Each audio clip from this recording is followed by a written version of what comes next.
Hai guys, ketemu lagi. Nah, hari ini kita akan bahas tentang Wuling Cortez tipe C, kelebihan dan kekurangannya. Nah, ini unitnya tipe C 2011 warna Aura Silver.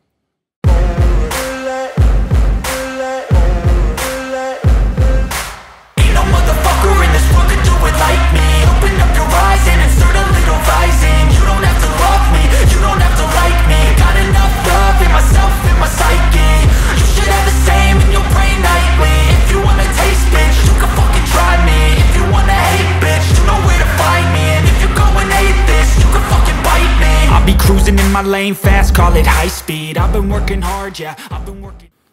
Ini pemakaian setelah 2 tahun, apa sih plusnya dan apa sih minusnya? Yuk kita cek.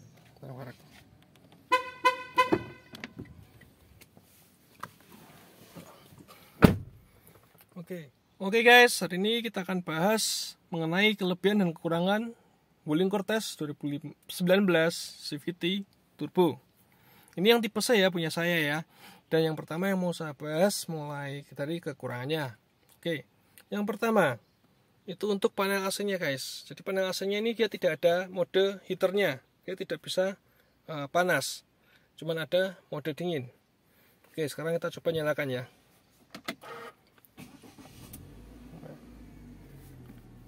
Kita nyalakan AC-nya.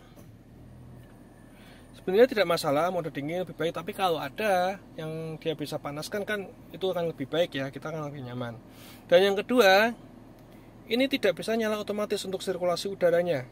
Ini tadi kenapa waktu saya nyalakan dia langsung otomatis sirkulasi udara dalam, karena saat saya matikan mesin setelah bepergian, saya biasa matikan mesin, matikan AC. Nah, ini saya aktifkan sebelum mesin mati ya. Jadi selama pergi kita parkir, matikan AC, ini saya nyalakan, baru saya matikan mesin. Dan saat kita nyalakan ini akan auto on. Tapi kalau kita langsung matikan AC seperti ini dan kita matikan mesin, oke. Dan sekarang kita nyalakan lagi. Nah, kita nyalakan AC, dia ada di sirkulasi keluar, dia tidak ada mode autonya. Nah, ini sebenarnya juga bukan suatu masalah yang besar aja sih. Ini sebenarnya hanya masalah kebiasaan kita. Kalau kita sudah ngerti seperti ini, dan saya ngerti gini, saya biasakan seperti tadi. Setelah bepergian, matikan AC, kita nyalakan ini, dan baru matikan mesin. Saat kita nyalakan mesin, dia langsung ke mode sirkulasi angin dalam. Tapi kalau enggak ya, seperti tadi, kita harus nyalakan ini dulu. Kalau sampai kelupaan ya, udara di mobil akan keluar terus, jadi udaranya nggak cepat dingin. Oke, itu yang pertama. Dan yang kedua, head unitnya. Head unit ini oke, modelnya keren, dia sudah floating. Tapi yang kurang menurut saya di sini untuk mirroring-nya. Untuk mirroring ke handphone dia menurut saya agak susah sih guys. Dia cuma bisa Android maksimal kalau nggak salah Android 9 ya. Dan untuk koneksinya kadang nyambung kadang enggak. Itu pun menurut saya ya ribet lah, cukup ribet untuk ini. Dan akhirnya nggak kepake juga. Saya jarang pakai juga sih. Kalau untuk lihat maps ya kita beli holder untuk handphone aja, lihat lewat Google Maps di HP. Tapi overall head unit ini bagus, untuk musik cukup. Oke. Dan kemudian untuk speakernya dia cuma ada 4 ya guys. Cuma ada 4 di situ. Depan 2 dan belakang 2. Nah, yang di jendela itu dia cuma housing aja, nggak ada isinya, nggak ada speakernya, nggak ada tweeternya. Tapi nggak masalah, sekali lagi dengan harga yang 250-an, kompetitornya juga mungkin banyak kan speaker cuma 4 ya. Oke, itu yang pertama dan kedua untuk kekurangan dari Wuling Cortez. Nah, berikutnya kekurangan dari Wuling Cortez ini adalah tarikan awalnya dia lemot. Meskipun dia turbo, tapi tarikan awal lemot. Saat kita habis parkir atau habis dari lampu merah kita mau jalan, itu pelan banget. Sampai RPM mungkin bisa naik sampai ke 2000 lebih atau 2000 kurang sedikit. Tapi setelah kita jalan kenceng di tol atau jalan raya memang kenceng, nggak terlalu rame, itu mulai bisa ngikutin kecepatannya, dia bisa kebut. Dan itu nggak masalah, cuman tarikan awal memang lemot. Nah, sekali lagi itu mungkin memang karakter mesinnya. Dan itu kebiasaan kita sih untuk injek gas. Kalau kita sudah terbiasa, kita bisa mengatasi itulah.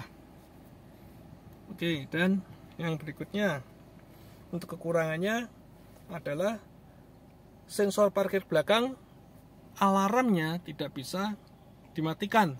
Jadi kalau kayak saya ya, tempat saya masuk itu terlalu mepet dengan tembok. Nah, meskinya masih jauh, cukup jauh lah untuk jarak ke tembok, tapi alarm sensornya ini terlalu sensitif, jadi dia bunyi tit tit tit tit tit tit, dia bunyi terus. Akhirnya pertama waktu saya pakai ini, saya cukup panik.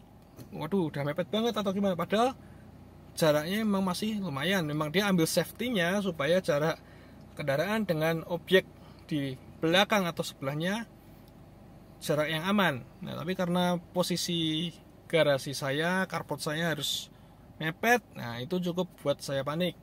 Dan itu tidak bisa dimatikan. Kalau bisa dimatikan untuk alarmnya kan menurut saya sekali lagi mungkin bisa lebih enak ya, saya lebih tenang untuk posisi parkir maju mundurnya. Oke, nah yang untuk berikutnya kekurangan dari Wuling Cortez City tipe C ini adalah kursinya guys. Jadi kursinya ini masih manual dan itu bukan masalah, tapi dia tidak ada high adjusternya. Jadi cuma bisa maju mundur dan reclining. Tapi itu bukan masalah yang cukup besar sih, selama kita bisa mengadjust sendiri kenyamanan kita, posisi mudi kita di mobil ini. Dan berikutnya untuk setirnya masih tilt ya, jadi belum bisa teleskopik. Tapi sekali lagi itu juga bukan suatu kekurangan masalah yang besar atau minus yang gimana ya. Cuman kalau bisa teleskopik dia akan jauh lebih baik. Oke, jadi itu aja untuk kekurangan dari Wuling Cortez tipe C. Oke, sekarang kita bahas untuk kelebihannya ya guys. Untuk kelebihannya selama saya pakai 2 tahun ini ya. Yang pertama, mobil ini nyaman guys. Nyaman banget untuk keluar kota ataupun dalam kota. Dan sebagai driver pun untuk keluar kota, kita nggak akan kalau saya nggak merasa begitu capek karena ya posisi memudinya sudah oke, joknya oke, dan dia sudah ada fitur EPS untuk setirnya. Jadi kalau kita makin kebut, makin kenceng, kemudiannya juga akan makin berat dan makin stabil. Dan ini yang saya suka, mobil dengan harga segini dia sudah dapat cover mesin ya. Jadi mesinnya ini sudah kelihatan rapi banget, sudah bukan gak kelihatan berantakan lah. Dia tertutup cover seperti ini, dia kelihatan rapi. Dan juga dia ada fitur TPMS.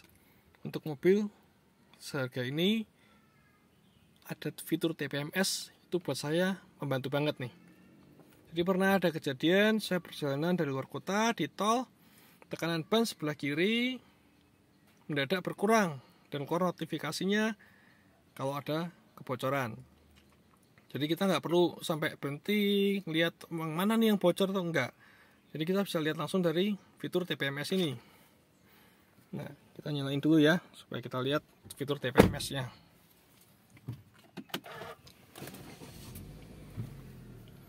Oke, nah ini MID-nya dan dia sudah cukup lengkap ya. Ini average rata-rata bahan bakarnya 8,4 liter, 8,4 kilo per liter.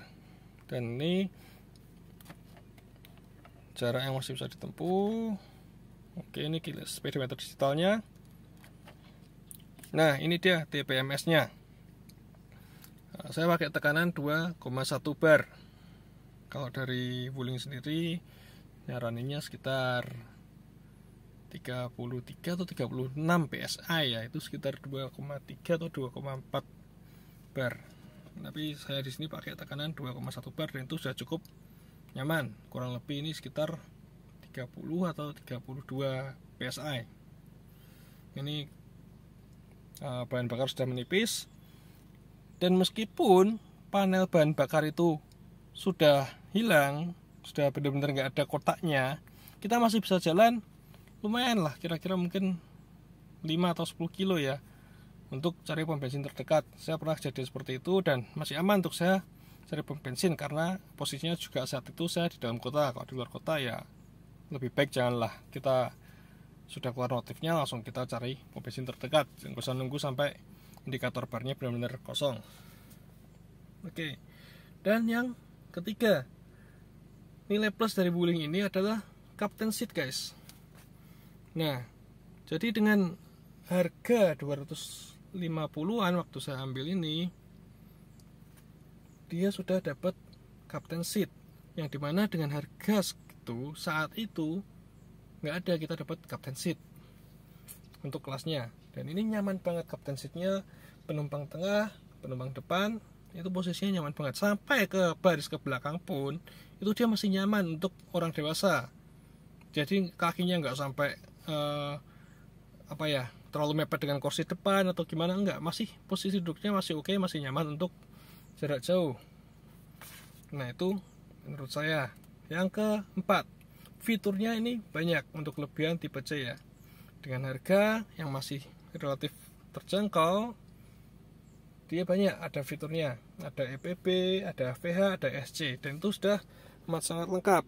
Nah di sini sudah ada EPB-nya, ini AVH, dan di sebelah sini dia ada ESC. Ini untuk nyalakan AC belakang, untuk headlamp adjuster lampu depan, mengatur ketinggian arah sorot lampu depan. Dan ini berguna banget ya guys. Jadi fitur-fitur seperti ini kepake banget saat kita ditanjakan atau mungkin jalanan macet saat sering stop and go. Dan ini juga sudah ada mode eco. Oke, dan sekarang yang kelima menurut saya adalah AC belakangnya. Panel AC belakang ini keren guys. Dia sudah digital. Untuk mobil seperti ini dia digital. Kalau yang lain dia masih model knop atau model geser di sisi atas AC-nya, di plafon atas AC biasa seperti itu. Nah ini dia di belakang armrest penumpang depan dan dia sudah digital. Oke, yang keenam, port USB banyak banget guys. Jadi kita nggak perlu bingung untuk ngecharge. Kelebihannya itu menurut saya seperti ini. Port USB banyak banget ya. Jadi di depan ini dia ada untuk USB musik ke head unit, dan ini untuk aux, ini untuk charging 5 volt 2 ampere, dan ini masih ada power socket 12 volt 120 watt ya. Ini 2 ampere. Nah, dan di belakang lagi itu untuk penumpang tengah juga ada slot USB 2 ampere, dan yang di penumpang belakang sebelah kiri juga ada slot USB 2,1 ampere, lebih besar yang di belakang, untuk charging bisa lebih cepat. Oke, nah yang ketujuh, kabin luas. Karena dia ini penggerak depan, dengan desain penggerak depan, jadi mungkin interiornya bisa dimaksimalkan sehingga kabinnya benar-benar kerasa luas, lega banget ya, nggak sempit, nggak kerasa nggak kerasa terlalu penuh gitulah. Jadi kita masih nyaman banget, ruang kaki lega semua, dari depan sampai belakang ruang kaki lega banget. Oke, dan yang ke-8, untuk sofanya, untuk joknya ini bisa dibikin sofa mode. Nah, dan lagi-lagi pada saat 2019 itu belum ada mobil dengan kisaran harga sekian yang joknya bisa dikonfigurasi ke sofa mode. Dan ini nyaman banget untuk penumpang depan. Dan yang ke-9, bagasi luas. Ini bagasinya gede banget guys. Bahkan tanpa kita lipat kursi belakang pun ini sangat besar, sangat luas, cukup banget buat kita taruh tas-tas gede. Kalau kita butuh ruang yang lebih besar, kita bisa lipat bagasinya pelipatan 40-60, dan ini jadi luas banget, kita bisa bawa yang lebih besar. Pernah saya bawa lemari buku 4 tingkat, dan itu cukup. Lemari buku 4 tingkat, saya masih bawa galon aqua dan penumpang 4 orang, dan itu cukup banget guys, masuk lemarinya ke bagasi. Oke, sekian video dari saya untuk plus minus Wuling Cortez tipe C yang saya pakai setelah 2 tahun ini. Terima kasih sudah menonton, sampai ketemu di video berikutnya, dan jangan lupa like dan subscribe video ini.